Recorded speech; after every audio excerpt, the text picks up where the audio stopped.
Everyone. आज हम cost accounting का जो नेक्स्ट टॉपिक करने जा रहे हैं वो है steps involve in installation of costing system.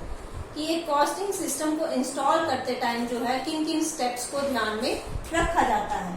तो फर्स्ट स्टेप आ गया आपका objectives and expectations from costing system should be defined. कि जब एक लागत लेखाकार रखा जाता है तो उसके सामने जो है लागत लेखांकन के क्या उद्देश्य रहेंगे, उससे क्या उम्मीदें रहेंगी, ये पहले से ही उसको जो है क्लियर कर देना चाहिए। जब तक उसको पता नहीं होगा कि संस्था किस पर्टिकुलर उद्देश्य के लिए जो है लागत लेखांकन को लागू कर रही है, तब तक वो सही ढंग से लागू नहीं कर पाएगा। अगर लागत लेखांकन को लागू करने का मेन उद्देश्य जो है, मेन ऑब्जेक्टिव जो है वो टॉप लेवल मैनेजमेंट को डिसीजन मेकिंग पॉलिसीज बनाने में हेल्प करना है, तो उसके अकॉर्डिंगली फिर लागत लेखाकार जो है, जो कॉस्ट अकाउंटेंट होगा, वो उसके अकॉर्डिंगली जो है टेक्निक्स का यूज करेगा। जैसे बजटरी कंट्रोल टेक्निक यूज कर रहा है या फिर आपकी जो है मार्जिनल कॉस्टिंग टेक्निक यूज कर रहा है। तो कौन सी टेक्निक यूज की जाएगी ये डिपेंड करता है कॉस्टिंग सिस्टम के इंस्टॉलेशन के उद्देश्य पर। क्या किस पर्टिकुलर ऑब्जेक्टिव को लेके जो है कॉस्टिंग सिस्टम इंस्टॉल किया जा रहा है, तो वो ऑब्जेक्टिव पहले से क्लियर और डिफाइंड होना चाहिए। सेकेंड जो आपका स्टेप आ गया, to study the existing structure of organization. कि जो एग्जिस्टिंग टाइम में, उस टाइम जब लागत लेखांकन लागू किया जाने वाला है, उस टाइम संस्था में कौन सा संगठन जो है वो जारी हो रहा है। लाइन एंड स्टाफ, कई तरह के ऑर्गेनाइजेशन होते हैं, staff organization, line and staff organization. तो कौन सा ऑर्गेनाइजेशन स्ट्रक्चर जो है वो भी पहले से जो है उसको स्टडी कर लेना चाहिए। और जहां तक हो सके ऑर्गेनाइजेशनल स्ट्रक्चर में जो है जितना कम चेंज किया जा सके, ड्यू टू लागत लेखांकन जब इंस्टॉल किया जा रहा है, कॉस्ट अकाउंटिंग जब इंस्टॉल किया जा रहा है किसी बिजनेस ऑर्गेनाइजेशन में, तो कॉस्ट अकाउंटिंग की वजह से जो है बिजनेस के ऑर्गेनाइजेशन स्ट्रक्चर में जहां तक हो सके कम से कम बदलाव होना चाहिए। पहले जैसी जिसकी रिस्पॉन्सिबिलिटी, अकाउंटेबिलिटी, अथॉरिटी थी, वैसी ही वो जो है कॉस्ट अकाउंटिंग के लागू होने के बाद भी रहनी चाहिए, ताकि जो एम्प्लॉयज है उसका विरोध जो है कम करे। नेक्स्ट आपका आ गया study the nature of the business. कि जब भी कोई कॉस्टिंग सिस्टम इंस्टॉल किया जाता है तो लागत लेखाकार जो होता है, जो कॉस्ट अकाउंटेंट होता है, वो सबसे पहले बिजनेस की नेचर को स्टडी करता है। बिजनेस की नेचर, प्रकृति को स्टडी करने का मतलब कि संस्था क्या बना रही है, बिजनेस में किस चीज का प्रोडक्शन हो रहा है, वो लेबर ओरिएंटेड संस्था है या कैपिटल ओरिएंटेड संस्था है। तो इन चीजों का पता होना चाहिए, क्योंकि उसी के बेस पे जो है कॉस्ट अकाउंटिंग टेक्निक्स को लागू किया जाता है। नेक्स्ट स्टेप आ गया आपका स्टडी ऑफ रिपोर्टिंग सिस्टम।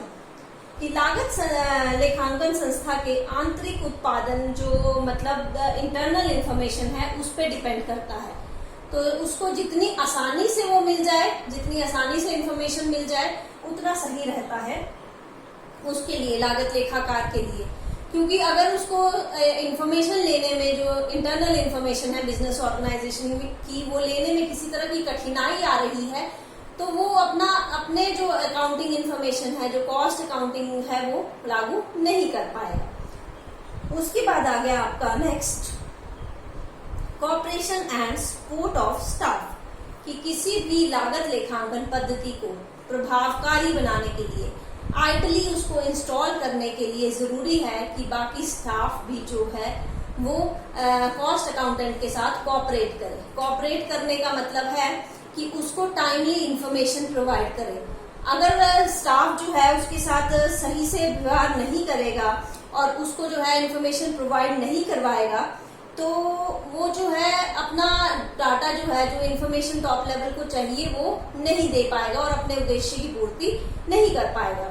जैसे जो लागत लेखांकन विभाग होता है, उसका प्रोडक्शन डिपार्टमेंट के साथ ज्यादा संबंध रहता है, तो उस विभाग को प्रोडक्शन डिपार्टमेंट के पास में ही इस्टेब्लिश किया जाना चाहिए, ताकि जो लागत लेखाकार के आगे कर्मचारी हैं वो इजीली प्रोडक्शन डिपार्टमेंट से इंफॉर्मेशन कलेक्ट कर सके। उसके बाद आ गया आपका डिटरमाइनिंग द कॉस्ट रेट्स। कि लागत लेखांकन को प्रभावी बनाने के लिए लागत को प्रत्यक्ष, अप्रत्यक्ष या फिर फिक्स्ड, वेरिएबल इन चीजों में बांटना जरूरी होता है। तो लागत लेखाकार जो है वो इसका सही बंटवारा जो है वो, या फिर जैसे एक सुपरवाइजर है वो अलग अलग डिपार्टमेंट्स में काम दे रहा है, अपनी सर्विसेज दे रहा है, तो उसकी सैलरी का बंटवारा, या लाइटिंग पॉइंट्स हैं तो अलग अलग मशीनरी उसमें लगी है तो उसका बंटवारा, तो ये चीजें जो है कॉस्ट अकाउंटेंट को क्लियर होनी चाहिए, तभी वो जो है अपने उद्देश्य में सफल हो पाएगा। नेक्स्ट आ गया आपका ऑर्गेनाइजिंग द कॉस्ट ऑफिस। जो लागत लेखाकार है उसको अपना एक ऑफिस भी ऑर्गेनाइज करना पड़ता है, क्योंकि एक बड़े ऑर्गेनाइजेशन में वो सारी की सारी इंफॉर्मेशन अकेले कलेक्ट नहीं कर सकता, तो उसको अपने अंडर जो है कई तरह के एम्प्लॉइज रखने पड़ते हैं, जो कि संस्था के आकार, उत्पादन क्षमता पर निर्भर करते हैं। अगर संस्था छोटी है तो उसके अंदर कम एम्प्लॉइज होंगे, अगर संस्था बड़ी है तो लागत लेखाकार के अंदर जो है वो ज्यादा एम्प्लॉइज होंगे, ताकि वो टाइमली जो है वाउचर्स, रसीदें, जो भी चीजें उनको चाहिए इन्फॉर्मेशन, वो कर्मचारी जो है, अब लागत लेखाकार जो है वो खुद एक डिपार्टमेंट में जाके इन्फॉर्मेशन कलेक्ट नहीं कर सकता, तो वो अपने अंडर जो एम्प्लॉइज अपॉइंट किए गए हैं उनके थ्रू इन्फॉर्मेशन जो है वो ले सकता है। और लास्ट पॉइंट आ गया आपका relation of cost department with other departments, कि लागत जो लेखांकन है वो उसको अपने काम करने में स्वतंत्रता होनी चाहिए। अगर उस पर किसी तरह की पाबंदी लगाई जाएगी तो वो अपना काम जो है सही ढंग से नहीं कर पाएगा।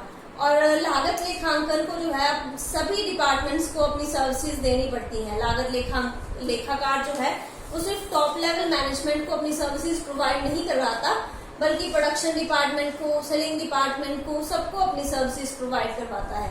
तो सबके साथ, सभी डिपार्टमेंट के साथ जो है उसको अच्छे संबंध होने चाहिए, और सभी डिपार्टमेंट्स जो है टाइमली उसको इन्फॉर्मेशन प्रोवाइड करवाएं, ताकि वो अपनी रिपोर्ट तैयार करके आगे मैनेजमेंट या जो टॉप लेवल पे हैं डिसीजन मेकिंग के लिए, या फिर जो थोड़े लोअर लेवल पे हैं, सेल्स डिपार्टमेंट है, प्रोडक्शन डिपार्टमेंट है, वो टाइमली उस इंफॉर्मेशन का फायदा उठा सके। तो ये थे आपके steps for installation of costing system. Next जो टॉपिक हम करने जा रहे हैं वो है difficulties in installing a costing system, कि एक कॉस्टिंग सिस्टम को इंस्टॉल करते टाइम हमें किन किन प्रैक्टिकल डिफिकल्टीज का सामना जो है करना पड़ता है। तो फर्स्ट जो डिफिकल्टी आ जाती है वो है lack of support from management at top level, कि जब टॉप लेवल के जो मैनेजमेंट मैनेजर्स होते हैं वो कॉस्टिंग सिस्टम का जो है विरोध करते हैं। क्यों? क्योंकि उनको लगता है कि इससे कागजी कार्यवाही ज्यादा बढ़ जाएगी और उनको निर्णय, डिसीजन मेकिंग प्रोसेस में जो है देरी होगी। इसके साथ साथ वो इस चीज को इसलिए भी मना करते हैं कॉस्टिंग सिस्टम को, कि उनका जो काम करने का तरीका है वो इफेक्टेड जो है हो जाएगा, या उनके काम में किसी तरह की कमी है तो वो उजागर जो है उसमें कॉस्टिंग सिस्टम के थ्रू हो जाएगी। नेक्स्ट डिफिकल्टी है opposition by the accounting department, कि जो एग्जिस्टिंग अकाउंटिंग डिपार्टमेंट है, जो ऑलरेडी किसी बिजनेस ऑर्गेनाइजेशन में काम कर रहा है, वो भी इसको अपोज करता है कॉस्टिंग सिस्टम को।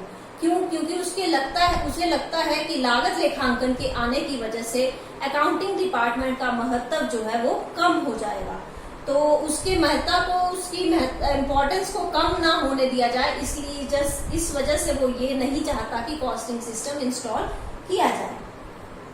Next difficulty non cooperation by other staff, जितने भी अलग डिपार्टमेंट्स हैं उसके स्टाफ भी जो है कॉस्टिंग सिस्टम को लागू करने के ऑपोजिशन में रहते हैं। क्यों? क्योंकि वो जो है इससे समझते हैं कि उनकी रिस्पॉन्सिबिलिटी जो है, उनका दायित्व या उनके काम का बोझ जो है वो ज्यादा बढ़ जाएगा। अब अपना जो रेगुलर उनका काम चल रहा है वो तो वो करेंगे ही, उसके साथ साथ उनको कॉस्ट अकाउंटेंट को इन्फॉर्मेशन भी प्रोवाइड करवानी पड़ेगी। अब वो इन्फॉर्मेशन प्रोवाइड रिटर्न में होगी या कैसे होगी, तो वो जो उनका काम है वो ज्यादा बढ़ जाएगा। इसलिए बाकी स्टाफ मेंबर्स जो डिपार्टमेंट के होते हैं वो भी कॉस्ट अकाउंटेंट के साथ कोऑपरेट नहीं करते हैं।